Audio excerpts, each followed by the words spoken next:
36 जिल्हे, 36 बातम्या. News G9 Maharashtra. उत्तर तुमच्या प्रश्नांची.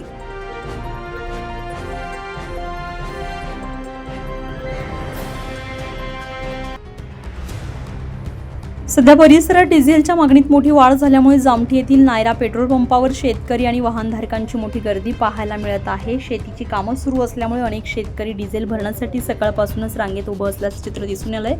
यावेळी पेट्रोल पंप मालकांनी सर्व शेतकरी बांधवांना विनंतीपूर्वक आवाहन केलंय की कोणत्याही अफवांवर विश्वास ठेवू नका.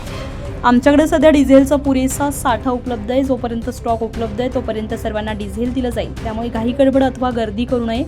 पेट्रोल पंप प्रशासनाने नागरिकांना संयम राखण्याचं तसेच शिस्तीत रांगेत उभे राहण्याचे आणि सहकार्य करण्याचं आवाहन केलंय. परिसरातील शेतकऱ्यांनीही शांतता राखून प्रशासनाला सहकार्य करावं असं आवाहन करण्यात आलंय.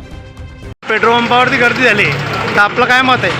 माझं मत असं आहे की जोपर्यंत स्टॉक आहे तोपर्यंत प्रत्येक शेतकऱ्याला थोड्याफार प्रमाणात प्रत्येकापर्यंत त्याचा स्रोत पोचला पाहिजे. धन्यवाद. न्यूज G9 महाराष्ट्रासाठी ईश्वरवाणी, जळगाव, बोदवड.